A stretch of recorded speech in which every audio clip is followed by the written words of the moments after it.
Hari ini saya dan partner saya, Nabila, akan menjelaskan tentang permasalahan yang ada di landas kontinen. Sebelumnya apa sih landas kontinen itu? Sesuai yang tertulis pada pasal 76 ayat 1 angka 1982, batasan landas kontinen adalah dasar laut yang merupakan kelanjutan alamiah dari daratan suatu negara. Nah, biasanya wilayah ini meliputi dasar laut dan tanah di bawahnya yang berada di luar batas laut teritorial dan bisa memanjang sampai 200 mil laut dari garis pantai. Dengan kata lain, batas landas kontinen adalah perpanjangan alam bawah laut dari daratan suatu negara yang dimana negara tersebut mendapatkan hak eksklusif untuk memanfaatkan sumber daya alam seperti minyak, gas, dan mineral di area tersebut. Penjelasan lebih lanjut tentang landas kontinen dijelaskan pada Angklos 1982 pada pasal 76 sampai pasal 85. Selanjutnya kita akan membahas tentang tantangan dalam penetapan landas kontinen. Yang pertama, ada keterbatasan sumber daya. Kenapa sih keterbatasan sumber daya ini merupakan salah satu tantangan dalam penetapan landas kontinen? Karena negara-negara terutama yang sedang berkembang seringkali menghadapi keterbatasan dalam sumber daya finansial dan teknologi untuk melakukan survei dan penelitian yang diperlukan untuk mendukung klaim mereka.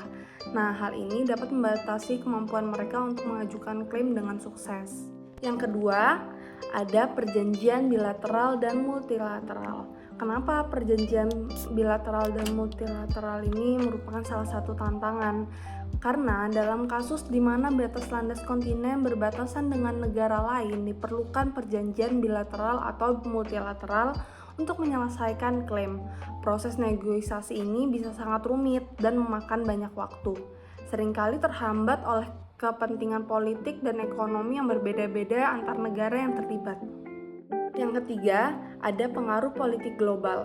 Intervensi negara besar seperti Amerika Serikat dan Rusia seringkali terlibat dalam sengketa batas maritim karena kepentingan strategis mereka di wilayah tersebut. Hal ini dapat mempengaruhi keputusan hukum dan diplomatik serta menciptakan ketidakpastian bagi negara-negara kecil yang berusaha menegaskan hak-hak mereka. Next, ada sengketa wilayah. Banyak negara memiliki klaim yang tumpang tindih atas landas kontinen, terutama di kawasan yang strategis secara ekonomi. Hal ini seringkali mengarah pada konflik diplomatik dan sengketa hukum internasional. Negara-negara yang berbatasan harus bernegosiasi untuk mencapai kesepakatan, tetapi ketidakcocokan kepentingan seringkali menghambat proses tersebut. Terakhir, ada proses pengajuan klaim. Proses pengajuan klaim landas kontinen ekstensi atau LKE kepada Komisi Batas Landas Kontinen atau CLCS di PBB sangat kompleks dan memerlukan data ilmiah yang mendukung. Negara-negara yang memenuhi kriteria tertentu yang ditetapkan dalam Angklos dan kegagalan untuk memenuhi kriteria tertentu yang ditetapkan dalam Angklos dan kegagalan untuk memenuhi syarat ini dapat mengakibatkan klaim ditolak atau dipertanyakan. Selanjutnya akan dijelaskan oleh Mbak Nabila. Adapun permasalahan pada landas kontinen, berdasarkan ketentuan pada pasal 76 tadi, suatu negara pantai berhak atas landas kontinen melebihi 200 mil laut dari garis pangkalnya. Nah, hal ini dikenal juga dengan istilah landas kontinen ekstensi dan prosedurnya dalam pengajuannya diatur dalam pasal 76 ayat 8 dan 9 Angklo 1982. Penentuan ini dapat dilakukan dengan memperhatikan 4 kriteria yang diatur dalam pasal 76 tadi. 2 kriteria pertama adalah membolehkan Formula E dan 2 kriteria akhir yang membatasi constraint. Dengan adanya pengaturan konsep tadi, negara-negara pantai berhak atas landas kontinen. Dan itu dapat membantu untuk menyelesaikan permasalahan yang terjadi antar negara berpantai, misalnya dalam klaim area antara batas landas kontinen dari negara berpantai ataupun batasan negara yang berhadapan maupun negara yang berdampingan. Contoh kasusnya adalah permasalahan batas landas kontinen Indonesia dan juga Vietnam. yang terjadi karena adanya perbedaan prinsip antara pemerintahan Indonesia dan juga Vietnam.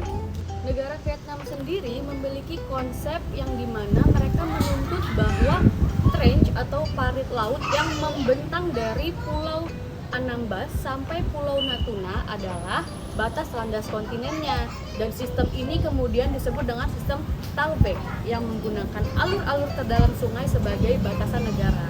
Lalu terjadilah berbagai perundingan antara pemerintah, pemimpin dari negara Indonesia maupun Vietnam hingga terjadi pertemuan ke-6 pada tanggal 19 sampai 16 Mei 1981. Vietnam bersedia melepaskan sistem Tallback-nya tadi, dan Indonesia memberikan konsesi-konsesi tertentu, namun Vietnam menolak akan hal itu.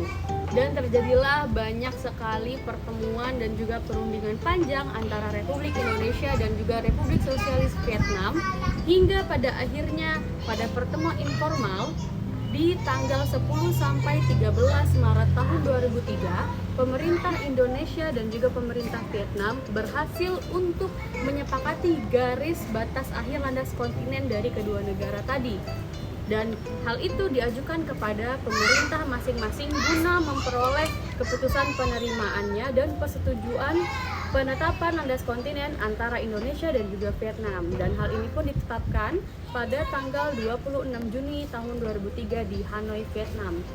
Dan seluruh pengesahan persetujuan antara Republik Indonesia dan juga Republik Sosialis Vietnam pun kembali ditegaskan pada Undang-Undang Republik Indonesia Nomor 18 Tahun 2007.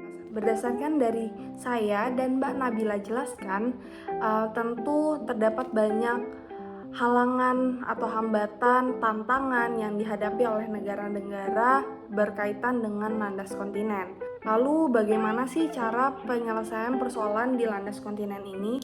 Yang pertama, kita harus memperhatikan dulu subjek hukum internasional dan sumber hukum internasionalnya. Untuk subjek hukum internasional ini dan sumber hukum internasional ini. Kedua, kita harus memperhatikan hak yuridis dan kewajiban negara pantai pada landas kontinen. Ya tentunya kalau kita mau melakukan ada di suatu sengketa dengan negara lain atau dengan pihak lain, kita harus tahu dulu dong hak-hak mereka itu apa aja. Jangan sampai kita menuntut sesuatu yang ternyata memang hak dari negara tersebut. Hak yuridis dan kewajiban negara pantai pada landas kontinen ialah yang ketiga, ada melakukan penyelesaian sengketa berdasarkan hukum internasional. Nah, penyelesaian sengketa ini ada dua jalur. Yang pertama, secara damai, dan yang kedua, secara kekerasan. Untuk secara damai itu ada dua jalur, yaitu jalur politik dan jalur hukum. Untuk jalur politik bisa melalui negosiasi, mediasi, dan jasa baik atau good office. Kedua, ada jalur hukum. Kalau jalur hukum itu bisa melalui arbitrase atau pengadilan internasional. Lalu, untuk yang secara kekerasan bisa melalui perang dan non-perang. Mungkin kalau perang ya teman-teman semua sudah paham ya bagaimana perang itu dilaksanakan, tata caranya. Untuk non-perang sendiri itu seperti pemutusan hubungan diplomatik, retorsi, blokade, embargo, atau reprisal. Mungkin sekian dari saya dan Mbak Nabila. Terima kasih untuk semuanya yang sudah menonton. Jangan lupa like video ini. Dadah!